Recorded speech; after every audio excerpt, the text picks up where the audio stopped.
Hello my dear students, welcome to Lucky Education. और आज हम देखेंगे लेक्चर नंबर 3 चैप्टर नंबर 1।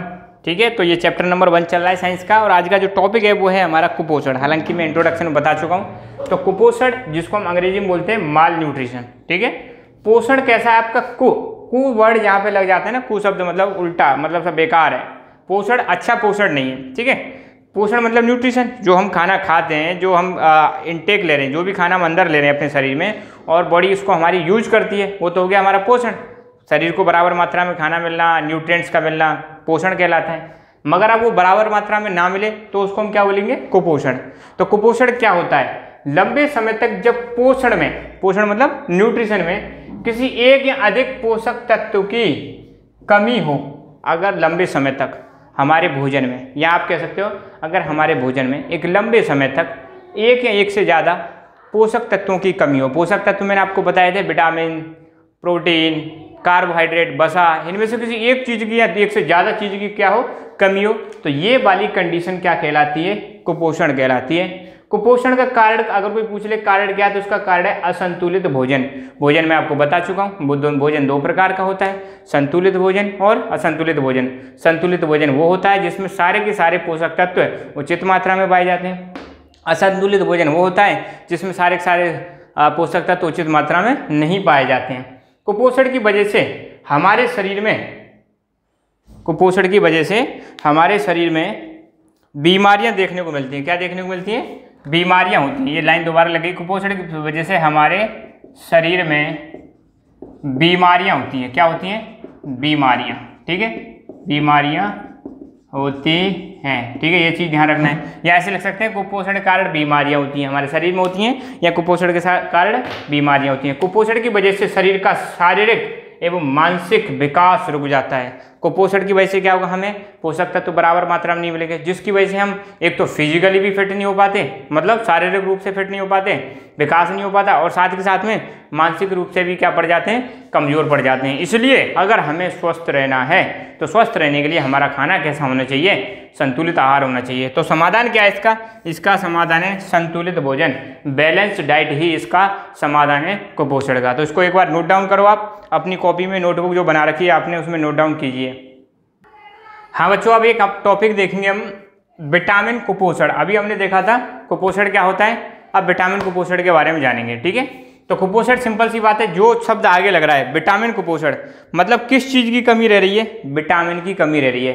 तो अगर हमारे भोजन में, अगर हमारे खाने में विटामिन की कमी हो जाए, किसकी कमी हो जाए? विटामिन की कमी हो जाए, तो उसकी वजह से जो कुपोषण होगा उसको हम बोलेंगे विटामिन कुपोषण। ये चीज़ आपको ध्यान रखनी है। ठीक है, जैसे अब एक तरफ हम यहाँ पे देखेंगे विटामिन की कमी से होने वाले रोग। तो ध्यान रखना, ये बहुत इंपॉर्टेंट टॉपिक है, इसमें से क्वेश्चन आते हैं और आया है। ठीक है, शुरुआत में मैंने आपको बताया था एक क्वेश्चन कि कैल्सीफेरोल की कमी से होने वाले रोग का नाम बताओ।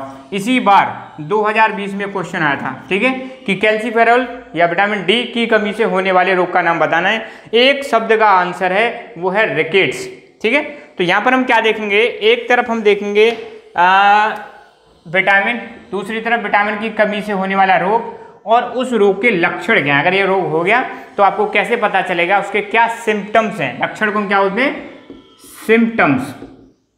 तो लक्षण क्या क्या है? देखो बेटा, सबसे पहले विटामिन ए, विटामिन ए की वजह से जो बीमारी होती है, जो रोग होता है, उसका नाम है रतौंधी। ध्यान देना, रतौंधी। और रतौंधी ऐसी बीमारी है जिसकी वजह से हमें या तो दिखाई कम देता है, या हमें रात में दिखाई कम देता है, या कम प्रकाश में हमें दिखाई कम देता है। ठीक है, तो कम प्रकाश या रात में दिखाई ना देना, ये इस रोग का लक्षण है। कौन से रोग का? रतौंधी वाले रोग का लक्षण है। दूसरा रोग है, दूसरी विटामिन है हमारी विटामिन B1, या इसको बोलते हैं थायमीन। विटामिन B1 को हम क्या बोलते हैं? थायमीन बोलते हैं। और थायमीन की वजह से होने वाला रोग है बेरी-बेरी। ठीक है, और बेरी-बेरी जब रोग हो जाता है तो बेरी-बेरी रोग की वजह से हृदय की धड़कन कम हो जाती है, हार्ट बीट कम हो जाती है, पेशियां व तंत्रिकाएं कमजोर हो जाती हैं, अपनी जो मसल्स हैं, नर्व्स हैं, जो नर्वस सिस्टम रहता है हमारा तंत्रिका तंत्र, वो सारी तंत्रिकाएं क्या हो जाती हैं, कम हो जाती हैं, पेशियां भी कमजोर पड़ जाती हैं। किसकी वजह से? विटामिन B1 की वजह से। तो विटामिन B1 की कमी से कौन सा रोग हो रहा है? बेरी। विटामिन ए की वजह से रतौंधी में क्या होता है? रात में या कम प्रकाश में दिखाई नहीं देता है। तीसरी है विटामिन B2 या इसको बोलते हैं राइबोफ्लेविन। क्या बोलते हैं? राइबोफ्लेविन। इसकी वजह से होने वाले रोग का नाम है राइबोफ्लेविनोसिस। देखो नाम से ही क्लियर पता चल रहा है यहाँ पे राइबोफ्लेविन, फ्लेविन तो है ही, ओसिस लगा दो। तो राइबोफ्लेविन, इसको विटामिन B2 बोलते हैं, इसकी वजह से होने वाले रोग का नाम है राइबोफ्लेविनोसिस। यहाँ पर क्या होता है? जब राइबोफ्लेविनोसिस हो जाता है तो मुख के किनारे एवं होंठ की त्वचा फट जाती है। मुंह का जो किनारा होता है, किनारे और होठों की त्वचा क्या होने लगती है? फटने लगती है। स्मृति में कमी आ जाती है, हमारी मेमोरी पावर क्या हो जाती है? कम हो जाती है। किसकी वजह से? राइबोफ्लेविनोसिस। अगला है विटामिन B3 या इसको बोलते हैं नियासिन। तो नियासिन की वजह से होने वाले रोग का नाम है पेलेग्रा। क्या है? पेलेग्रा। और पेलेग्रा जब होता है तो क्या उसके लक्षण है? जीभ एवं त्वचा पर पपड़ियां पड़ने लगती हैं। अपनी जीभ है और त्वचा इस पर पपड़ी पड़ जाएंगे, चकते से जम जाएंगे। ठीक है। अगली है हमारी विटामिन C, और विटामिन C को बोलते हैं हम एस्कॉर्बिक अम्ल। क्या बोलते हैं? एस्कॉर्बिक अम्ल। और एस्कॉर्बिक अम्ल की कमी से होने वाले रोग का नाम है स्कर्वी। क्या है? स्कर्वी। और जब स्कर्वी हो जाती है तो मसूड़ों में खून आता है और त्वचा पर चकते बनने लग जाते हैं। समझ लो किसी के मसूड़ों में खून आ रहा है तो विटामिन C की कमी है। और क्या है? त्वचा पर चकते बनने लग जाते हैं। ठीक है। तो विटामिन C जिसको हम क्या बोलते हैं? एस्कॉर्बिक अम्ल। और ये जो क्वेश्चन है ये आया था 2020 में। कैल्सीफेरोल की वजह से, कैल्सीफेरोल की कमी से होने वाले रोग का नाम बताओ, तो वो है रिकेट्स। और रिकेट्स में क्या होता है? हड्डियां कमजोर पड़ जाती हैं पैरों की। तो पैरों की हड्डियां कमजोर पड़ जाती हैं, मुड़ जाती हैं, घुटने पास आ जाते हैं। उसको हम बोलते हैं विटामिन D की कमी से होने वाला रोग रिकेट्स। ठीक है। तो यहाँ पे दोबारा मैं बता रहा हूँ, फटाफट इनको रिवाइज करो। विटामिन A या विटामिन E की वजह से होने वाला रोग रतौंधी। विटामिन B1 या थायमिन की कमी से होने वाला रोग B1। राइबोफ्लेविन B2 की वजह से होने वाला रोग राइबोफ्लेविनोसिस। नियासिन की वजह से होने वाला रोग पेलेग्रा। नियासिन को विटामिन B3 बोलते हैं। विटामिन C या एस्कॉर्बिक अम्ल की कमी से होने वाला रोग स्कर्वी।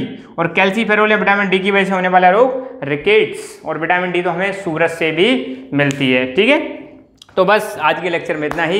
इसको नोट डाउन करो, सारी चीज़ों को मेमोराइज करो। हर लाइन में से क्या बन सकता है? प्रश्न बन सकता है। ठीक है। तो बस तब तक के लिए पढ़ते रहिए, खुश रहिए।